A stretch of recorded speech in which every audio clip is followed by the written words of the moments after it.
नमस्कार, न्यूज़ 100 खबर देख रहे हैं आप और हर खबर है आपके लिए खास। बाहरी दिल्ली के सिंघू गांव, हमीरपुर और अलीपुर में कांग्रेस प्रत्याशी अरुणा कुमारी ने घर घर जाकर जनता से किया जनसंपर्क। इसके अलावा हम आपको बता देंगे उनके साथ कांग्रेस के तमाम कार्यकर्ता, नेता, ग्रामीण वासी मौजूद थे। हालांकि पिछले 10 सालों से सत्ता से बाहर रह रही कांग्रेस अब वापसी करना चाह रही है, लेकिन ये तो आने वाला समय ही बताएगा कि दिल्ली में किसकी बनेगी सरकार और किसे करना होगा हार का सामना। हालांकि नरेला विधानसभा में त्रिकोणीय मुकाबला देखने को मिल रहा है और कांग्रेस प्रत्याशी अरुणा देवी जनता से घर घर जाकर कर रही है जनसंपर्क। अब देखना दिलचस्प होगा कि उन्हें जनता का सपोर्ट कितना मिलेगा। दिल्ली चुनाव से जुड़ी और भी अपडेट के लिए जुड़े रहिए न्यूज़ 100 खबर के साथ। जा रहा है, लोगों का प्यार बढ़ता ही जा रहा है और इस बात से हमें बेहद खुशी है। आज हम सिंघू गाँव में हैं और लोगों का अपार स्नेह और प्रेम हमें मिल रहा है, हम बहुत खुश हैं। जो एक कांग्रेस सांसद है हमारे राहुल गांधी जी, उन्होंने एक अरविंद केजरीवाल जी को चैलेंज किया कि वो जमुना का एक गिलास पानी पी के दिखा दें। हाँ जी, उस बारे में आप क्या बता पाएंगे? राहुल जी ने बिल्कुल सही सत्य कहा है।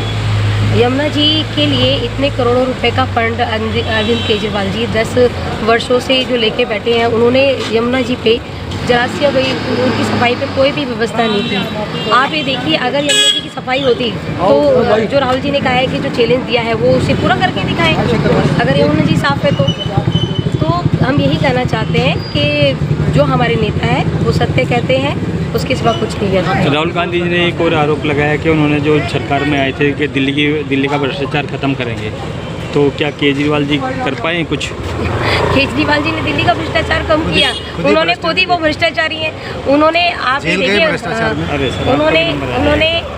उन्होंने शीला दीक्षित जी पे आरोप लगाए, उन पे भ्रष्टाचार के आरोप लगाए, लेकिन उनको कभी भी ये मतलब वो नहीं कर पाए, साबित नहीं कर पाए। लेकिन उन्हीं के खिलाफ भ्रष्टाचार के आरोप लगे और उसी के एवज में वो जेल भी गए। तो भ्रष्टाचारी कौन हुआ, केजरीवाल या फिर कांग्रेस सरकार? ये तो स्पष्ट रूप से दिखता है। नरेला विधानसभा से आप प्रत्याशी शरद चौहान ने जो लगातार एक आरोप लगाया था उनके ऊपर के शराब की पेटियां पकड़ी गई। आप देखिए, दोनों सरकारें, चाहे बीजेपी हो या आम आदमी पार्टी, बीजेपी के जो विधायक प्रत्याशी हैं वो पूर्वांचलियों के लिए अपशब्द बोलते हैं। आप खुद ही देख लिए, जो विधायक प्रत्याशी है वो एक जो वर्ग है, समाज है, उसके लिए अपशब्द बोल रहा है, तो वो उनका अपमान कर रहा है। तो ये एक बहुत बड़ी बात है। हमें लगता है कि उनको अपने शब्दों को वापस लेना चाहिए। उन पूर्वांचलियों जो हमारे भाई हैं, जो अपना शहर, अपना गांव छोड़ के आते हैं, यहाँ रोज़गार के लिए आते हैं, उनसे माफ़ी मांगनी चाहिए, क्योंकि उनका भी सम्मान है, उनका भी कुछ महत्व रखता है। आप दूसरे देखिए, शरद चौहान जी, आप 2 दिन पहले एक दुर्घटना हुई जिसमें 3 बच्चे इंजर्ड हुए, जख्मी हुए, जिसमें से एक बच्चे की जो दुर्घटना में मौत हो गई। उस कितना दुखद जो स्थिति रही होगी उन माँ बाप के लिए, उन गांव वालों के लिए। कम से कम 400 जो दुर्घटनाएं उस जगह पर हो चुकी हैं, लेकिन हमारे जो विधायक हैं उनकी कान पर जूं तक नहीं रेंगती। ये एक तरह से उनके मुंह पे तमाचा है, जो उनको देखना चाहिए, जो अपने गाँव में इस तरह की व्यवस्था नहीं कर पा रहे हैं। एक ये हमारी जो सेंट्रल गवर्नमेंट और दिल्ली गवर्नमेंट, दोनों की लापरवाही की वजह से उन सब जितनी भी मौतें हो रही हैं वो सब उनके जिम्मेदार हैं। आज सिंघू गांव में आपका भी दौरा है। हाँ जी। और सिंघू गांव में ही शरद चौहान की पत्नी भी आ रही है, तो उस बारे में आप कुछ कह पाएंगे? भाई साहब, एक सेकेंड में बताऊँगी।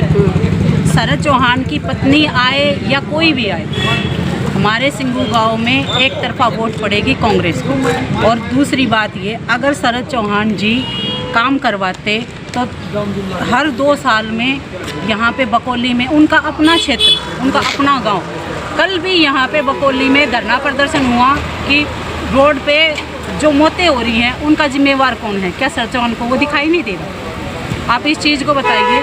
हर मतलब हफ्ते में वहाँ पे मौतें हो रही है। कम से कम वो अपने एरिया का तो काम करवाए, बाकी काम तो वो बाद में ही करवाएंगे। आप ये चीज़ देखो ना, जब वो अपने एरिया का, अपने घर का, खुद का काम नहीं करवा पा रहे तो वो हमारे काम क्या करवाएंगे? बकौली गाँव में फुट ओवरब्रिज की बहुत आवश्यकता है। इतनी डेथें होती हैं रोड के ऊपर, 392 फुट ओवरब्रिज जो है हो चुकी है, वहाँ बनना जरूरी आवश्यक है। लेकिन ये 10 साल से जो है ये लोग हैं, इन्होंने कुछ नहीं किया। अभी अरुणा जी से बहुत बड़ी उम्मीदें हैं कि ये आएंगी तो ये कार्य जो है कराएंगी। क्षेत्र के लिए विकास का दूसरा पर्याय अरुणा जी।